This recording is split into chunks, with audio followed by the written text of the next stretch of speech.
मुसलमान तो बाबर की औलाद है और तुम गद्दार राणा सांगा की औलाद हो, ये हिंदुस्तान में तय हो जाना चाहिए।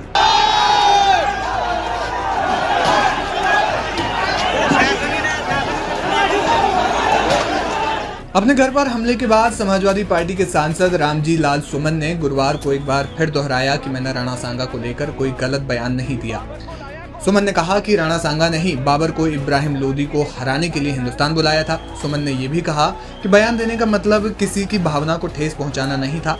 उन्होंने कहा कि मैं सामाजिक सद्भावना का व्यक्ति हूं, इसी आधार पर राजनीति की है और आगे भी करूंगा।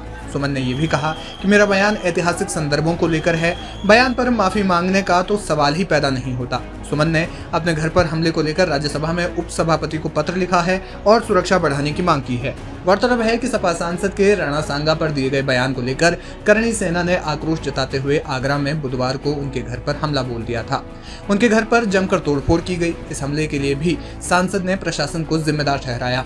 संसद के बाहर मीडिया से बातचीत में सुमन ने कहा कि जो कुछ हुआ वह पूर्व सुनियोजित था। 22 मार्च से ही लगातार वो लोग हमारे घर पर जाने का ऐलान कर रहे थे। दुर्भाग्यपूर्ण स्थिति है कि प्रशासन को सब कुछ जानकारी थी। वो लोग बुलडोजर लेकर 6 थाना क्षेत्रों को पार कर गए। इसको रोकने का प्रयास प्रशासन को करना चाहिए था।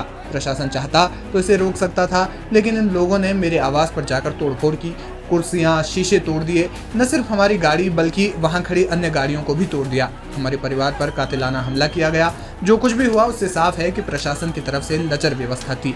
सांसद सुमन ने कहा कि इनके खिलाफ जो भी कार्रवाई होनी चाहिए थी नहीं हुई। मेरी टेलीफोन से आगरा प्रशासन से बातचीत हुई है। हमला करने वालों पर जवाबी कार्रवाई होगी। जनतंत्र में जिन हथियारों का इस्तेमाल किया जा सकता है किया जाएगा। अपने बयान को लेकर सुमन ने कहा कि मेरा सिर्फ इतना कहना है कि राणा सांगा ने बाबर को हिंदुस्तान में आमंत्रित किया था। इसके अलावा मेरा कोई मकसद नहीं था। किसी भी भावना को ठेस पहुंचाने का मकसद मेरा नहीं था। मेरी तरफ से कोई गलत बयान नहीं दिया गया है। राणा सांगा ने इब्राहिम लोदी को हराने के लिए बाबर को बुलाया था। बाद में दोनों में नाइंतकाफी हो गई और खानवा के मैदान में राणा सांगा और बाबर की जंग भी हुई। इस जंग में राणा सांगा हार गए थे। दलित होने के कारण उनके घर पर हमले की बात पर सुमन ने कहा कि यह हमला एक मानसिकता है। हम लोग पीडीए के कार्यक्रम से जुड़े हुए हैं। हमारे पीडीए पर यह हमला है। देश की जो स्थिति है वो कमजोर वर्गों, पिछड़ों, दलितों के खिलाफ एक तरह की मानसिकता है। इसी मानसिकता को लेकर यह हमला किया गया है।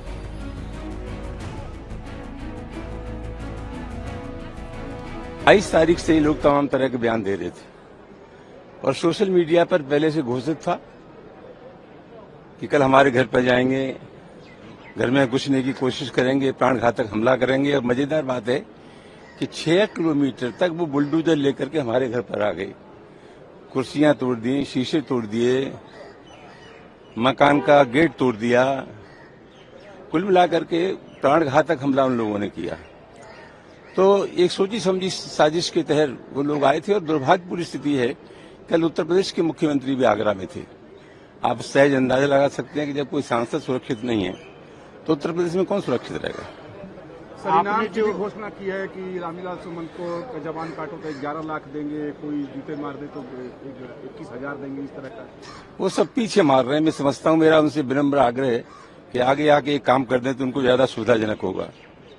आपने जो बयान दिया था उस पर आपको क्या कहना है? अखिलेश जी ने भी कहा कि इस तरह के बयान नहीं देने चाहिए। नहीं, मैंने जो बयान दिया था, देखिए एक तो सबसे बड़ी बात है कि मैंने 21 मार्च को गृह मंत्रालय के कामकाज की जो समीक्षा थी उस पर भाषण देते हुए ये कहा था कि बाबर को राणा सांगा लेके आया था। वो उस सभापति ने एक्सप्लेन कर दिया। मेरा मकसद किसी की भावना को ठेस पहुंचाने का नहीं था और मैंने जो कहा था वे कड़वी सच्चाई है।